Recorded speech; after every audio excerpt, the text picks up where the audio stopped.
तीन सीटों के उपचुनाव तय करेंगे बिहार में कौन है भारी।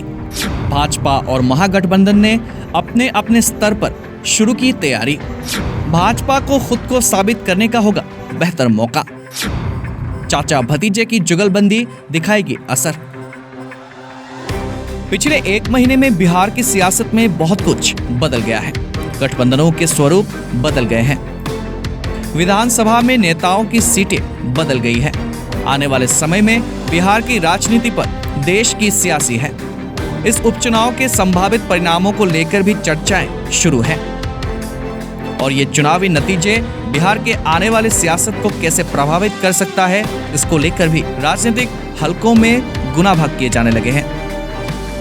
इन तीनों ही सीटों पर जीत के लिए भाजपा और महागठबंधन अपनी पूरी ताकत झोंक सकता है और इसकी रणनीति भी बननी शुरू हो गई है। गोपालगंज सीट पर बिहार सरकार के सहकारिता मंत्री सुभाष सिंह के निधन के बाद इस सीट पर उपचुनाव होने वाला है।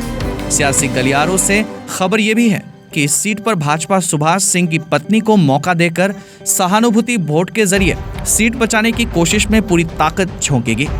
वहीं दूसरी तरफ महागठबंधन भी गोपालगंज सीट को अपने पाले में करने की कोशिश में पूरी ताकत लगा सकता है। मोकामा विधानसभा सीट अनंत सिंह के हथियार रखने के मामले में सजा मिलने के बाद खाली हुई है। इस सीट पर चुनाव परिणाम कई बातों को तय कर सकती है। भाजपा ने विजय सिन्हा को नेता विधायक दल बनाकर भूमिहार वोटरों को बड़ा मैसेज देने की कोशिश की है।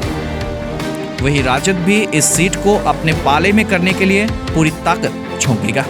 मुजफ्फरपुर की कुर्नी विधानसभा सीट राजद के अनिल साहनी ने जीत हासिल की थी, मगर एलटीसी घोटाला में सजा सुनाए जाने के बाद उनकी सदस्यता रद्द होने की संभावना है, जिसके बाद ये सीट भी खाली होगी।